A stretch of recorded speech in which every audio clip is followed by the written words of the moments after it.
Us in the broadcast, sharing all those details. Viewers, we're shifting our focus to further news and updates that we're tracking this time from Manipur at the moment. Now, the Manipur government has responded to recent concerns raised by various communities regarding the alleged infiltration of 900 militants from Myanmar. Now, according to reports, they were purportedly planning attacks on Meitei communities on September 28, sparking widespread alarm.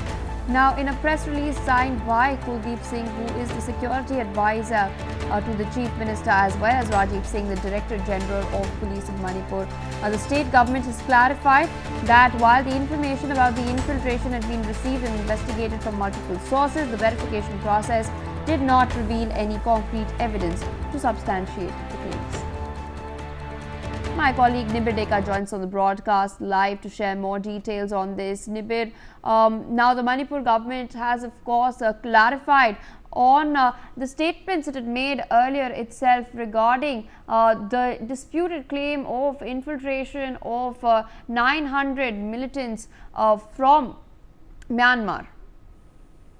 Well, yesterday there was a press statement being issued by the Manipur government, and in that press statement we found out that the security advisor and signed by the DGP, they have stated that the information was received about 900 militants coming from the Myanmar side. However, those claims and those intelligence reports could not be substantiated. Remember, there was a high-level press conference done by the security advisor Kuldeep Singh, wherein he accepted or acknowledged the threat of militants coming from the Myanmar side in high numbers. But yesterday, in that statement released, it has stated that those claims and reports were received by the government. However, the claims could not be substantiated. And following the press conference done by Kuldeep Singh, security advisor, regarding the 900 militants coming from the Myanmar side, there was also unrest and tension seen in the hills areas of Manipur, with the Kukis community opposing these claims and thereby also declaring protest and bandhs in the hill district areas where the Kukis Zoo community are in the majority. However, yesterday, though, there was a clarification done regarding the 900 militants, and it was stated that those claims could not be substantiated. However, reports were earlier received about that intel. Back to you. Indeed, reports have in fact been received, and in the press release that has been released, they've stated that in view of the recent reactions from different communities regarding input of infiltration of 900 trained Kuki militants from Myanmar to carry out attacks on Meiteis on September 28th, it is clarified that the input was verified from different quarters, but it could not be substantiated on ground. The press release has further gone on to state that there is no basis currently to believe in any such input. However, security forces deployed on the ground are placed on a high alert to protect lives and properties of citizens. All communities are assured of their safety, and they are advised to not believe any rumors or unverified information. This is what the government now categorically has to say.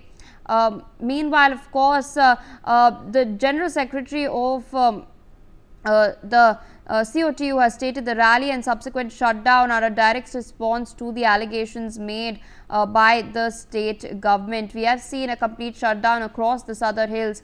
Meanwhile, of course, Nibir, we've seen the number of drones that have been spotted, rocket attacks also taking place. What's the situation like on the ground now?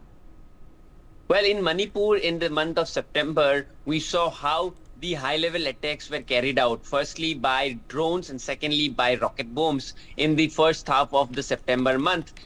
Our team of NewsX also visited Manipur, and we found out how sensitive the matter has been, especially in those areas near the hills and the valleys. These peripheral areas are very vulnerable in terms of the threat, because the bunkers from both the communities were in very close proximity.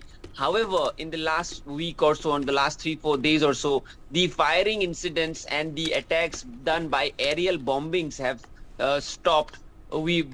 This is largely due to the heavy deployment of security forces, as well as relative peace that has been established in the last 3-4 days. But the situation remains tense as the statement taken out by the Manipur government has states, and there is a heavy deployment of security forces in all the vulnerable areas so that no such escalation of any sort of firing or any sort of aerial attacks happen in the vulnerable pockets of Manipur. And the state government along with the central security forces are heavily deployed. They are doing constant Naka checks. They are also confiscating a lot of arms and ammunitions that have been carried by trucks or any sort of private vehicle. So these measures have brought in a temporary stability in terms of the firing incidents is concerned. However, on ground, the issue remains severely tense as the bunkers are still active and people with arms and ammunition are still active on the ground. Back to you.